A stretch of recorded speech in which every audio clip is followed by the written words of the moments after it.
Alors, un roman d'apprentissage, c'est une BD qui est parue en 2014 je crois, aux éditions Impression Nouvelle, que je connaissais pas du tout honnêtement, mais j'ai vraiment adoré cette BD et ça m'a donné envie de connaître leur travail. Je vais vous lire le résumé derrière. Sur le pointillé des formulaires, c'était le lycée autogéré de Paris. Mais pour tout le monde, c'était le LAP. LAP, pas L-A-P. LAP comme une onomatopée.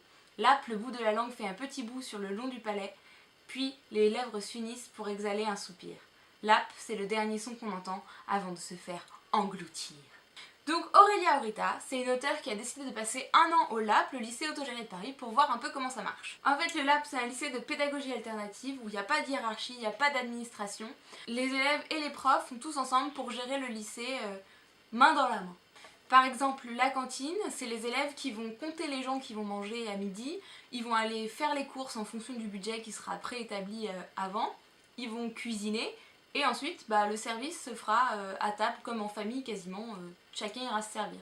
Comme dans un lycée normal, les cours sont assurés par un professeur, mais la différence c'est que les élèves choisissent ou non d'assister aux cours, et une fois qu'ils sont présents, il y a aussi un professeur apprenant qui est dans la classe avec eux et qui apprend en même temps que eux, ce qui fait que du coup la hiérarchie entre le prof et l'élève est atténuée. Et en plus, ça permet la transdisciplinarité, ça veut dire que par exemple pendant un cours d'histoire, il y a la prof de français qui peut prendre le relais pour dire « Hey, il s'est passé ça à cette époque et c'était vachement intelligent !» Toutes les décisions qui concernent l'école sont prises par les élèves et par les profs en même temps. Et en fait, le but de cette pédagogie, c'est de rendre l'élève responsable, de le responsabiliser au maximum pour lui donner confiance en lui. Du coup, on suit Aurélia Aurita dans cette école un peu bizarre et on sent qu'elle tombe vraiment amoureuse du lieu et qu'elle nous le présente à sa manière, avec ses coups de cœur. On sent qu'elle se laisse complètement prendre par le lieu et en même temps elle arrive à garder un peu de distance en lui disant « Oula, oui, là je suis complètement dedans, il faut que je prenne un peu de distance ». Il y a des moments où elle le dit elle-même dans son récit qu'elle décide de prendre un peu de distance entre le LAP et elle pour pas se laisser trop prendre par la vague.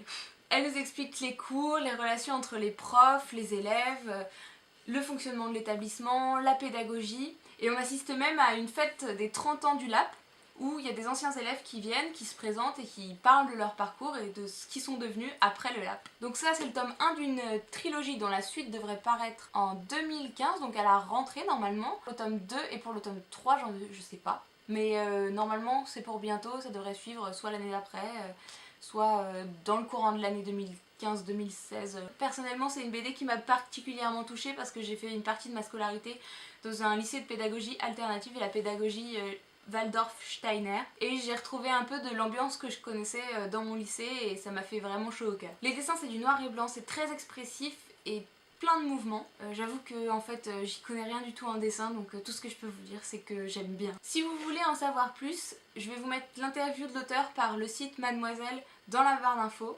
Et je vais aussi vous mettre un lien vers le site du LAP, le lycée autogéré de Paris, si vous voulez aller voir la pédagogie ou en savoir plus. N'hésitez pas à réagir, que ce soit dans les commentaires ou sur Livradicte, ou alors, encore, à me suivre sur ma nouvelle page Facebook que je viens de créer, Flore Panda, donc le lien sera dans la barre d'infos bien évidemment. Et sur cette page vous serez grosso modo informé de toutes les actus de la chaîne. Je vais aussi poster des petits trucs à côté quand je vais dans un festival, quand je lis des BD que j'aime bien. Je vais faire tourner des chroniques d'autres chroniqueurs BD que je connais, que j'ai bien aimé. Et voilà, et j'espère que vous allez interagir avec moi le plus possible pour que ce soit un partage et qu'on forme une grande famille d'amour. Bon allez, salut!